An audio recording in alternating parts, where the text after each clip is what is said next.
Okay na. Oo. Ito ay kunin mo. Nalaglag-lag yung mangga dito. Halika, kunin mo. Nabubulok na mangga yun. Umuwi talaga ako ng bibig para kumuha. Ay no, ito. Para manungkot ng mangga.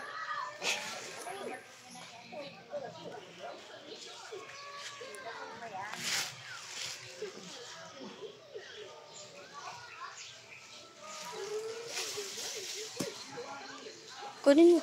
Yok lang, yok lang. Lalapit na lang yan. Tayo na-apply. Ay no. Kunin mo. Iyo, dyan o. Ito. Iba naman, puso mo muna. Video ko mo. Ano? Post ko na? Paano pag-post? Back mo lang. Anong box? Dito to ang